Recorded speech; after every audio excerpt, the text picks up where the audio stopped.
আমরা জাতীয়ভাবে আমাদের আমিরে জামাত আমাদের নির্বাচনী ইশতেহার ঘোষণা করেছে যে মৌলিক 5টি ইতিবাচক বক্তব্য দিয়ে এবং 5টি না বলে। ইতিবাচক বলতে মানে সমাজের জন্য না, যেগুলো অসঙ্গতি সেগুলোকে আমাদের পক্ষ থেকে জিরোর জায়গা থেকে নিয়ে এসে তিনি ইশতেহার ঘোষণা করেছেন। আমরা সেই বিষয়কে সামনে রেখে আমাদের ইশতেহার ঘোষণা করেছি। তিনি ইতিবাচকের জায়গা থেকে আমাদের জাতীয় যে বলা হয়েছে যে আমরা সততাকে হ্যাঁ বলবো, দ্বিতীয় হচ্ছে আমরা ঐক্যকে হ্যাঁ বলবো, তৃতীয় হচ্ছে আমরা ইনসাফকে হ্যাঁ বলবো, তারপরে চতুর্থ হচ্ছে আমরা দক্ষতাকে হ্যাঁ বলবো, পঞ্চম হচ্ছে আমরা কর্মসংস্থানকে হ্যাঁ বলবো। অর্থাৎ আমরা এগুলোর সাথে আছি। আমরা এগুলোকে আমাদের মূল ইশতেহারের মূল কেন্দ্র হিসেবে নিয়ে এদেশের সমস্ত জনগণ সাধারণকে সাথে নিয়ে আমরা আমাদের আগামী কার্যক্রম যদি জনগণ আমাদের নির্বাচিত করে সেটা পরিচালনা করবো ইনশাআল্লাহ। আর যেগুলোকে আমরা ন্যায়ের ব্যাপারে আমরা এবং জনগণের কাছে আহ্বান জানিয়েছি সেটা হচ্ছে 1, দুর্নীতিকে আমরা না বলবো, 2, আমরা ফ্যাসিবাদকে না বলবো, 3, আধিপত্যবাদকে আমরা না বলবো, 4, বেকারত্বকে আমরা না বলবো, 5 হচ্ছে চাঁদাবাজিকে আমরা না বলে এই সমস্ত সামাজিক অপরাধ এবং আমাদের দেশকে এগিয়ে নেওয়ার ক্ষেত্রে সবচেয়ে বড় অন্তরায় হিসেবে যেগুলো চিহ্নিত হয়ে আছে আমরা সেগুলোর ব্যাপারে জনগণের সাথে নিয়ে জনমত গড়ে তুলে আমরা কার্যক্রম পরিচালনা করবো ইনশাআল্লাহ। আমরা আমাদের মৌলিক এই ড্রাগন বই এবং সোনারগাঁয়ের মৌলিক দাবিগুলো আমরা অনেক আগে বারবার উপস্থাপন করেছি যে এখানে বিশেষ করে আমরা সোনারগাঁ থেকে যদি শুরু করি একেবারে প্রবেশদ্বার দিয়ে শুরু, যে লাল ফুল এখানে যে একটি মৃত্যুর ফাঁদ রয়েছে প্রবেশদ্বার, সোনারগাঁয়ের প্রবেশদ্বার ফেনী থেকে যে এই জায়গাতে একটি আন্ডারপাস অথবা ফুটওভার ব্রিজ অথবা ওভারপাস তৈরি করে এই যে মৃত্যু ঝুঁকি দুর্ঘটনা থেকে আমরা আমাদের সাধারণকে যাত্রীদেরকে সুরক্ষার ব্যবস্থা করি। আমাদের সোনাগাজী উপকূলীয় অঞ্চল হিসাবে এখানে মুসাফির ক্লোজার কাজিয়ার সুইচ গেট যেটা বিগত 24-এর বন্যার সবচেয়ে বড় কারণ হিসেবে আমাদের চিহ্নিত হয়েছে। এছাড়াও বিভিন্ন সময় এখান থেকে পানি এসে আমাদের জায়গাটা প্লাবিত হয়। আমরা এটা পুনর্নির্মাণের ব্যাপারে অতীতে আমরা অনেক কাজ করেছি এবং এটাকে সমাধান করি।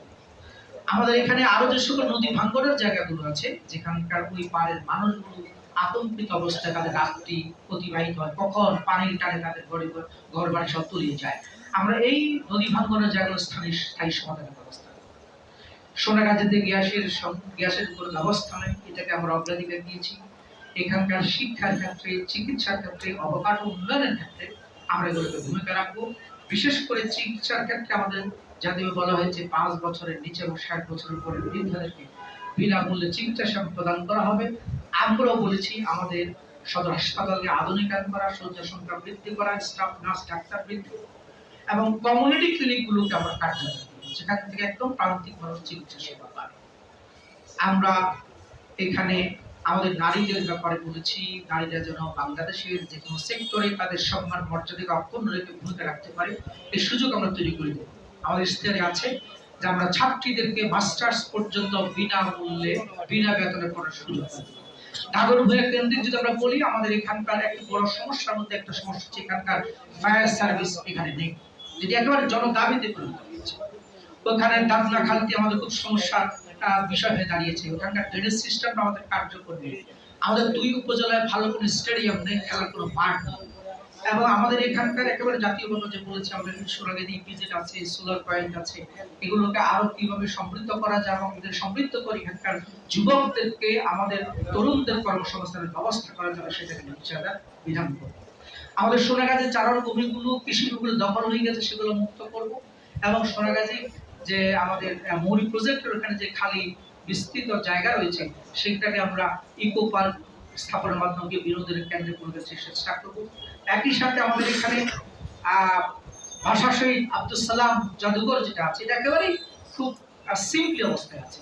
আমাদের আরো একজন বুদ্ধিজীবী শহীদুল্লাহ কায়সার যেটা আমাদের নবাবপুরে আছে, ওনাদের এই জাদুঘরগুলোকে সমৃদ্ধ করা, পাঠাগারকে সমৃদ্ধ করা, এর মাধ্যমে আমাদের ঐতিহ্যকে সংরক্ষণ করার ব্যবস্থা করা এবং আমরা পাঠাগার স্থাপনের মাধ্যমে পড়াশোনার ব্যাপারে জ্ঞান অর্জন আমরা সবাইকে আগ্রহী করার চেষ্টা করব। এই কাজগুলো একেবারে মৌলিকভাবে আমরা আছে আমরা চেষ্টা করি ইনশাআল্লাহ। সামাজিক অপরাধে বলেছি শুরুতে আমরা এগুলোতে মুক্ত করব ইনশাআল্লাহ, এটা আমাদের মূল দাবি।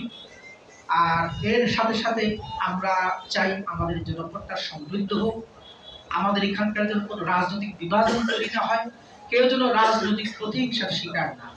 আমরা বলেছি যে ইনশাআল্লাহ আমরা আমাদের মাধ্যমে কেউ কোনো রাজনৈতিক প্রতিহিংসার শিকার হবে না, যেটা এখনো পর্যন্ত কোনো জায়গায় চলছে। এখানকার সকল ধর্মের মানুষ যেন তারা নিরাপত্তার সাথে তাদের ধর্মকর্ম পালন করতে পারে, ব্যবসা বাণিজ্য করতে পারে, সেটি নিশ্চয় নির্ধারণ করবো ইনশাআল্লাহ।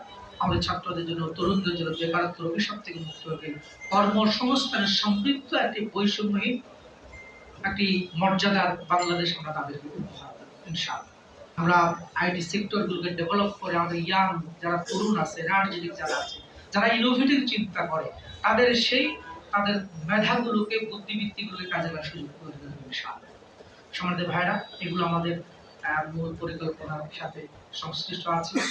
এখন অপেক্ষা হচ্ছে জনগণ যদি আমাদেরকে সমর্থন করে, নির্বাচিত করে, জনগণ যদি আমাদের পছন্দ করে, তাহলে সেই ব্যাপারে আমাদের কমিটমেন্টগুলো পূরণ করার ক্ষেত্রে এটি আমাদের জন্য আরেকটা এগিয়ে নিয়ে আসতে সহায়তা করবে ইনশাআল্লাহ।